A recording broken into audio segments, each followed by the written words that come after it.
Hey everyone, welcome back to the channel, where we're all about prepping, staying prepared, and ensuring you and your family are ready for any situation. Today, we're tackling one of the biggest hurdles that preppers face, convincing family members who don't believe in prepping. If you've ever had a spouse, parent, sibling, or even adult children roll their eyes when you mention prepping, then this video is for you. Trust me, you're not alone, and I've got the strategies and tips you need to bring them on board without the conflict. Now, before we dive into it, do me a quick favor. Hit that like button, subscribe if you haven't already, and follow us on Facebook for daily updates. I've also got a great freebie for you. Sign up for my free bi-weekly newsletter and you'll get my ebook, Surviving Civil Unrest. A complete guide, absolutely free.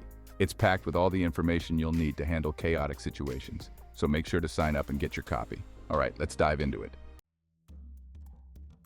To get started, you need to understand that a lot of people just aren't wired to think about prepping the way we do. There's a psychology behind why people resist the idea of preparedness.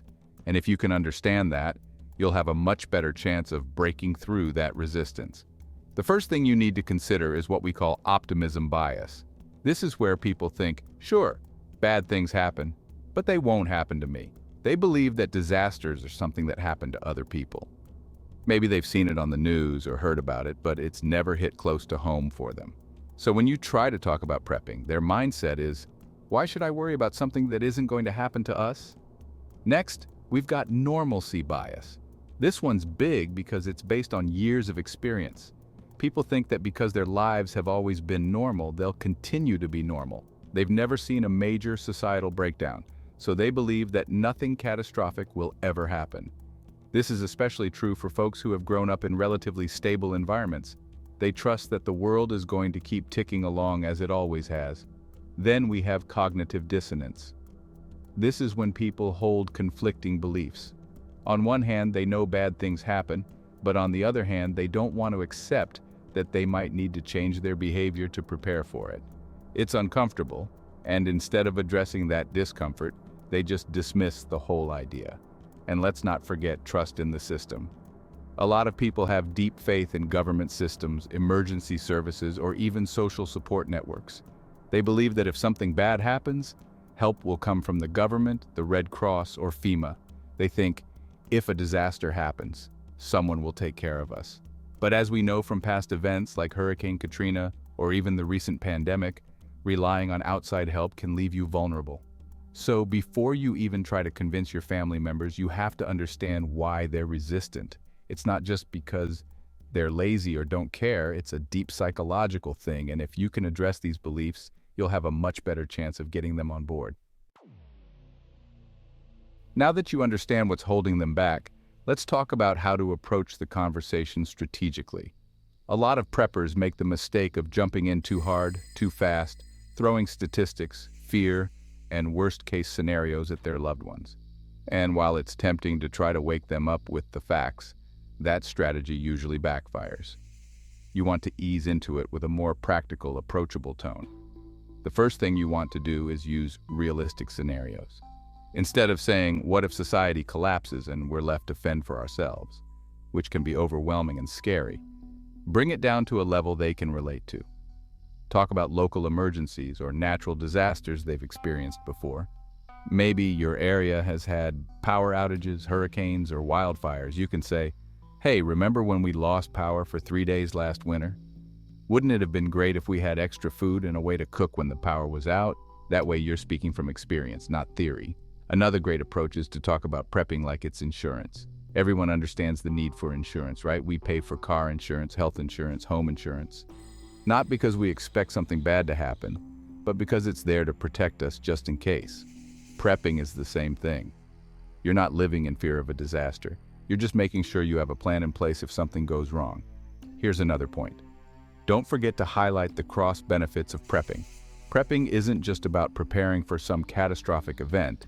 It also has everyday benefits. Stocking up on food means fewer trips to the grocery store. Buying in bulk saves you money. Having a well-stocked pantry means you're not scrambling if you get sick or snowed in.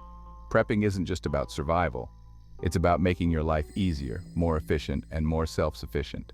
One more thing, use current events to your advantage. There's always something in the news that you can reference to make the case for prepping without sounding alarmist.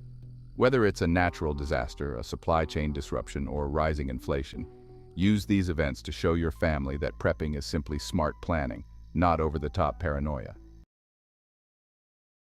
All right, so now you've got the conversation started, but what happens when you run into resistance? Maybe they're still not convinced, or maybe the conversation starts to get heated. Here's where you need to be really careful, because how you handle conflict can either move things forward or shut them down completely. First off, you want to avoid being confrontational. When someone pushes back, it's easy to get defensive or frustrated, but that's not going to help. Instead, try to use something called nonviolent communication, or NVC. This is where you focus on your own feelings and needs rather than criticizing them. So instead of saying, "You never take this seriously," try something like, "I feel really anxious when I think about what could happen if we're not prepared.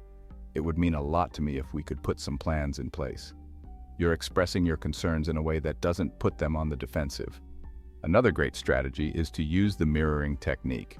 When they say something like, "We don't need all this stuff, everything's fine," you can respond by repeating their point in a non-threatening way. Say something like, "Yeah, I get that things have been fine so far, but what if they aren't next time? I think it's better to have a plan just in case." Mirroring helps show that you're listening, which makes them feel heard, and it keeps the conversation calm. And here's a big one. When an emergency does happen and you're prepared, don't gloat or say, "I told you so." It's tempting, but it will only drive them further away. Instead, use that moment as a teaching opportunity. Show them how your preparations are making life easier, and offer to help them get started with their own kit. You want to lead by example, not rub their noses in it.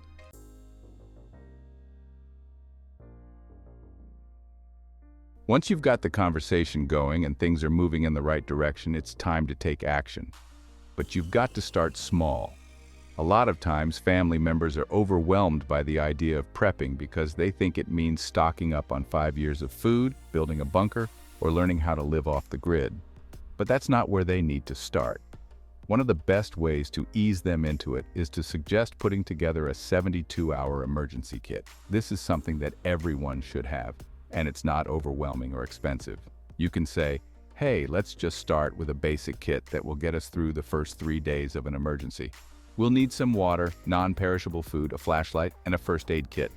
Nothing crazy, just enough to get by until help arrives." This approach feels manageable and less intimidating. Another great tip is to frame prepping as a favor to you. If you're dealing with a spouse or partner who doesn't see the need, you can say, "I'd feel so much better knowing we have a plan in place, even if it's just something small. Can we do this just for peace of mind?" People are often more willing to help out when they see it as something that benefits a loved one, rather than something they're doing for themselves. And don't forget to engage them in fun prepping activities. If they like gardening, get them involved in growing their own food. If they enjoy camping or hiking, use those activities to teach survival skills without making it feel like prepping. You could say, "Hey, let's go camping this weekend and try to build a fire from scratch." It's fun, it's engaging, and they're learning without even realizing it. Even after all this, you're still going to hit some objections. Trust me, it's part of the process. But the good news is, there are ways to handle these concerns without escalating the situation. The first objection you'll probably hear is, "I don't have time to prep." And that's a valid concern. Life is busy, and adding prepping on top of everything else can feel overwhelming. But here's the thing. Prepping doesn't have to take up all your time. You can break it down into small, manageable tasks. Say something like, "Hey, let's just spend 15 minutes a week working on this. One week we can make a simple first aid kit, the next week we can organize some emergency contacts." By breaking it down, it doesn't feel like such a big commitment, and you can also integrate prepping into your regular activities. When you're grocery shopping, add a few extra cans of food or bottles of water to your cart. Over time, you'll build up a stockpile without having to spend hours planning or shopping. Another common objection is, prepping is too expensive. And I get it. If you're looking at buying a ton of gear all at once, it can add up. But prepping doesn't have to break the bank. Focus on budget-friendly prepping by starting with the essentials and working your way up. For example, multi-purpose items are a great way to get more bang for your buck. Vinegar, for instance, is one of the cheapest and most versatile items you can have in your prepper pantry. It can be used for cleaning, preserving food, and even for first aid purposes. Teach your family to shop smart too. Use coupons, take advantage of sales, and buy in bulk when it makes sense. You can stock up on rice, beans, pasta, and other non-perishable items for a fraction of the cost if you know how to shop strategically. And then there's the classic, if something happens, I'll just come to you. Now I know they trust you, but here's the thing, you can't prep for everyone. You need to gently explain that while you're prepared for yourself, you can't support everyone in a major emergency.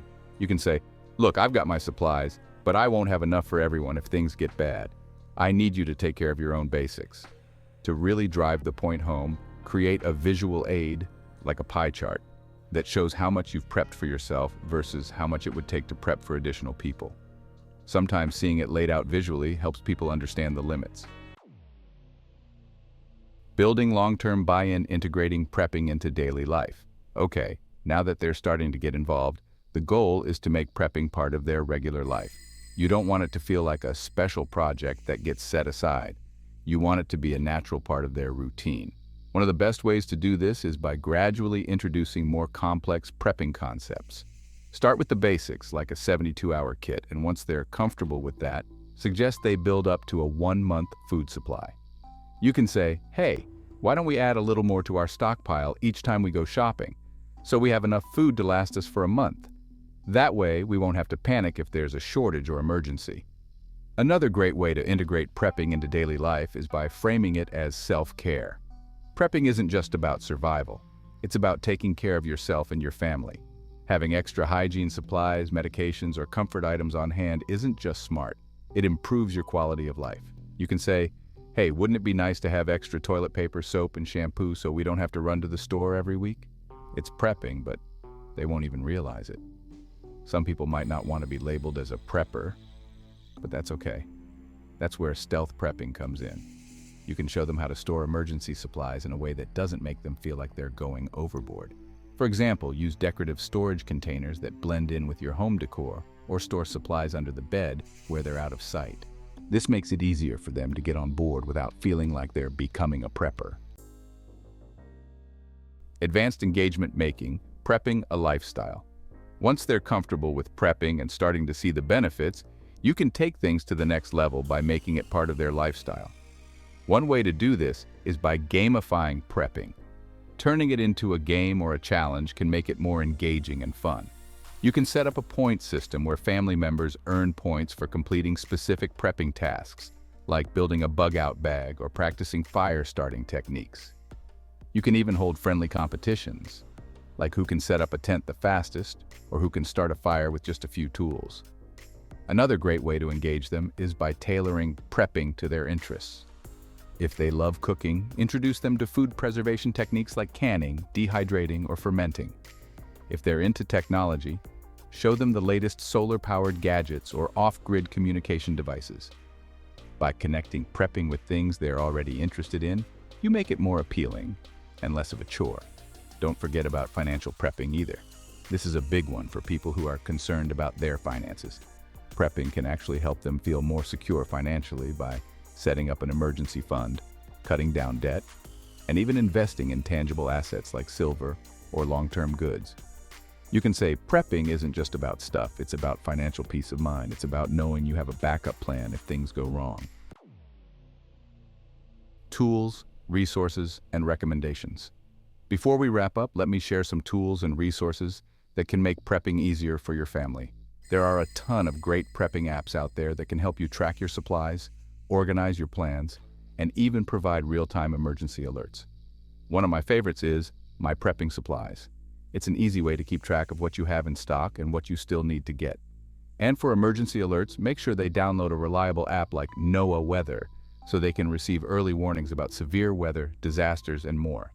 If they're more into reading, I recommend beginner-friendly books like The Prepper's Blueprint by Tess Pennington, or My Book, or Design, Any Disaster by Patrick Hardy. These books are great for easing people into prepping without overwhelming them with too much information at once. You can also direct them to websites like ready.gov or The Survival Mom for easy-to-understand prepping tips. Now, if cost is still a concern, show them how to prep for free or cheap. A lot of household items can be repurposed for prepping. For example, old jars and containers are perfect for storing food, and you can reuse empty water bottles to store emergency water. And don't forget about community resources. Many local fire departments, Red Cross branches, or community centers offer free workshops on emergency preparedness. These are great places to get information and even free supplies. Conclusion and call to action. All right, folks, there you have it. A full, step-by-step guide to getting your family on board with prepping. It's all about understanding their resistance, approaching the conversation the right way, and then gradually getting them involved without overwhelming them. Remember, it's a marathon, not a sprint. Every small step they take gets them closer to being prepared, and that's what counts. If you found this video helpful, make sure to hit that like button, subscribe to the channel, and follow us on Facebook for more prepping tips. And don't forget to sign up for my free bi-weekly newsletter, where you'll get my ebook, Surviving Civil Unrest, a complete guide. Absolutely free. It's packed with tips and strategies that will help you and your family navigate even the toughest situations. Thanks for watching, and I'll see you next time. Stay safe, stay prepared, and take care.